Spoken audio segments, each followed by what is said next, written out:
Assalamualaikum warahmatullahi wabarakatuh. Di sini saya akan membuat video presentasi tentang laporan praktik kerja lapangan atau yang bisa disebut PKL di Adi Teknik dengan judul cara melakukan perawatan AC di Adi Teknik. Sebelumnya perkenalkan, nama saya Iqbal Maulana dari kelas 12 TI 1. Kemudian di sini ada waktu dan tempat pelaksanaan PKL.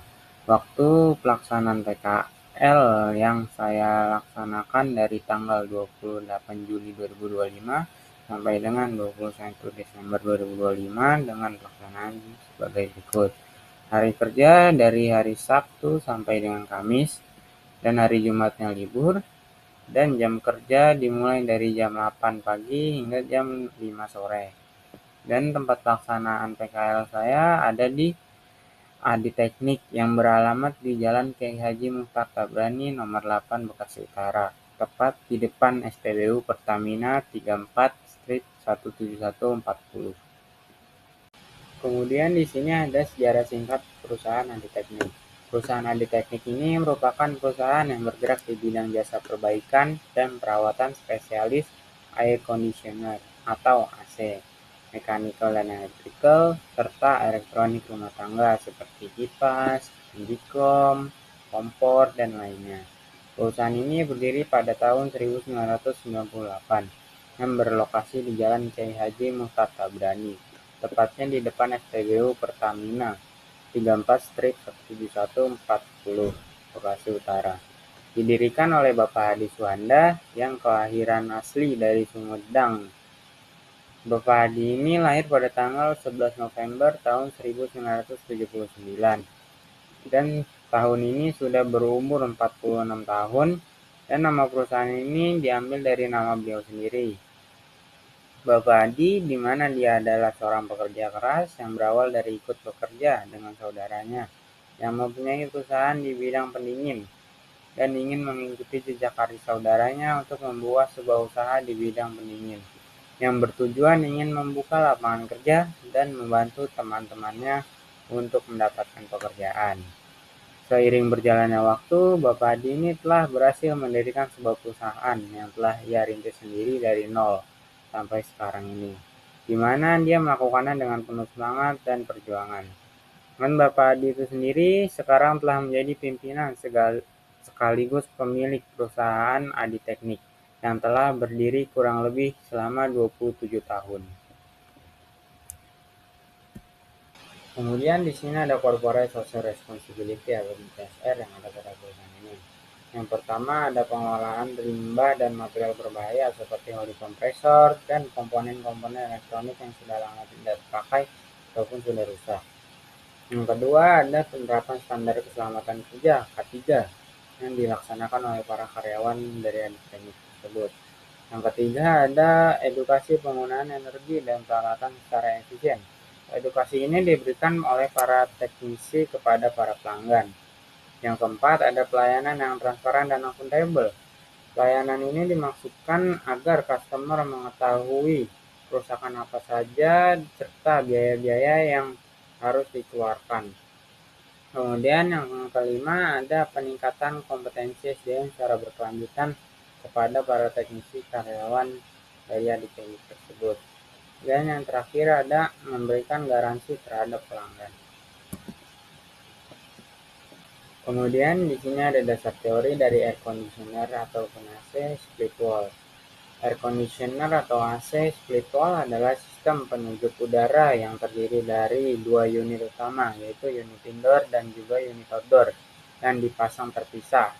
Dan untuk menghubungkan unit indoor dengan unit outdoor menggunakan pipa AC yang biasanya berbahan tembaga.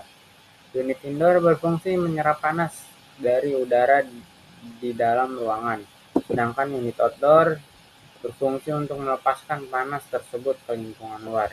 Sistem ini bekerja berdasarkan prinsip perpindahan kalor dan siklus refrigerasi, menggunakan refrigeran sebagai media pemindah panas.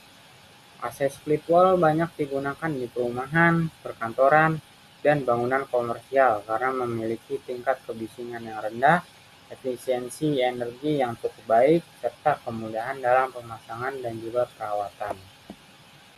Kemudian di sini ada beberapa langkah kerja yang dibutuhkan jika kita menjadi seorang helpdesk teknisi.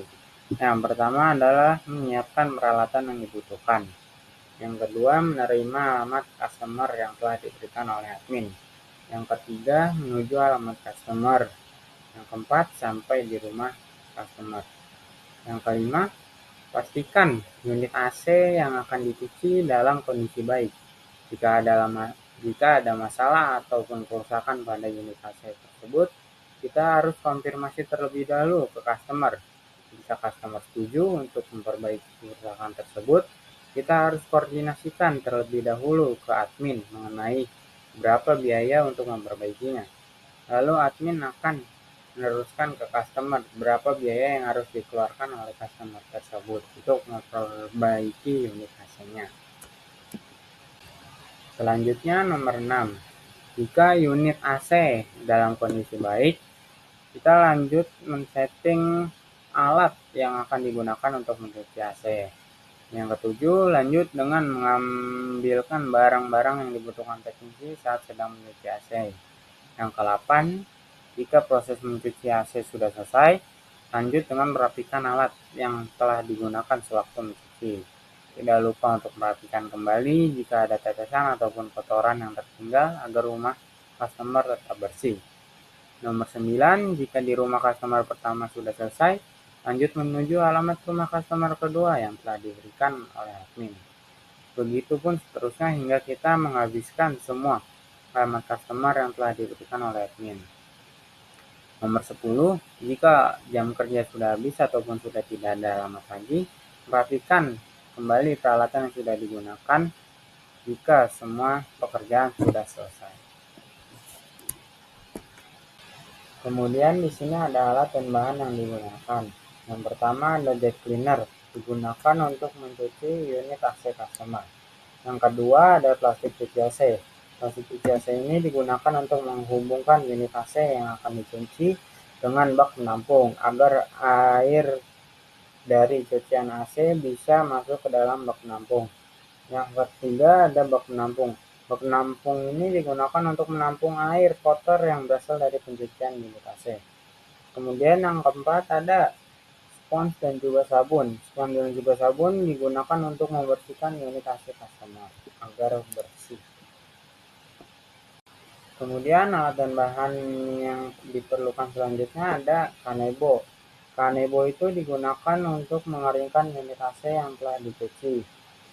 Setelah kanebo ada tangga. Tangga ini digunakan untuk menjangkau posisi AC yang akan dicuci. Kemudian ada kabel roll yang digunakan untuk menyalakan jet cleaner jika sumber listrik atau stop kontak jauh dari jet cleaner tersebut. Kemudian ada obeng. Obeng digunakan untuk membuka serta memasang kembali baut yang ada pada bodi ataupun casing unit AC. Kemudian ada pengampere. Pengampere digunakan untuk mengukur arus listrik yang masuk ke unit AC tersebut. Kemudian di sini ada alat dan bahan yang digunakan saat saya menjaga di toko. Yang pertama ada alat kebersihan yang digunakan untuk membersihkan toko serta display-display barang yang kotor. Yang kedua ada timbangan yang digunakan untuk menimbang tabung freon customer yang akan melakukan isi ulang freon. Yang ketiga ada selang manifold yang digunakan untuk menghubungkan antara dua tabung freon. Dan yang terakhir ada plastik yang digunakan untuk membungkus barang yang telah dibeli oleh customer. Kemudian di sini ada alat pelindung diri ataupun APD yang digunakan. Yang pertama ada masker yang digunakan untuk mencegah debu, kotoran ataupun jamur terhirup. Yang kedua ada sarung tangan kerja atau safety glove digunakan untuk mencegah dari goresan atau sayatan kecil dari evaporator, kondensor, dan juga serta menjaga dari sengatan listrik kecil. Yang ketiga ada wear pack. Wear pack digunakan untuk melindungi tubuh dari kotoran-kotoran. Kemudian ada flowchart atau alur kerja. Yang pertama mulai, kemudian menyiapkan peralatan yang dibutuhkan. Setelah itu admin menerima pesanan dari customer. Kemudian admin mencatat nama customer, alamat customer, informasi keluhan yang dialami si customer, jadwal yang diinginkan customer. Setelah itu, admin meneruskan data pesanan ke teknisi. Kemudian teknisi berangkat ke lokasi customer, setelah itu teknisi sampai di rumah customer. Kemudian teknisi mengecek apakah ada kerusakan pada AC. Jika tidak, teknisi lanjut mencuci AC customer, kemudian melapor ke admin bahwa sudah selesai. Terus kembali ke teknisi mengecek apakah ada kerusakan pada AC. Jika iya, teknisi melaporkan kerusakan kepada customer. Setelah itu melapor ke admin untuk estimasi harga perbaikan. Setelah itu, apakah customer meminta untuk diperbaiki? Jika iya, teknisi melakukan proses perbaikan dan selesai. Jika customer jika customer tidak meminta untuk diperbaiki, merapikan kembali AC customer. Kemudian di sini ada kesimpulan. Berdasarkan kegiatan praktik kerja lapangan atau PKL yang telah dilaksanakan, penulis memperoleh berbagai pengalaman dan pengetahuan yang tidak hanya bersifat teoritis, tapi juga praktis di bidang perawatan dan perbaikan air conditioner atau AC. Melalui kegiatan PKL ini, saya dapat memahami proses kerja teknisi AC yang meliputi pemeriksaan unit, pembersihan komponen, analisis kerusakan, penggunaan alat kerja, serta penerapan standar keselamatan kerja. Selain itu, PKL ini juga memberikan kesempatan untuk menerapkan kompetensi dasar yang telah dipelajari di sekolah, seperti instalasi sistem refrigeran, penggunaan alat ukur, serta analisis gangguan pada sistem pendingin. Lingkungan kerja yang profesional membantu saya mengembangkan sikap disiplin, tanggung jawab, kerja sama tim, dan kemampuan berkomunikasi dengan pelanggan.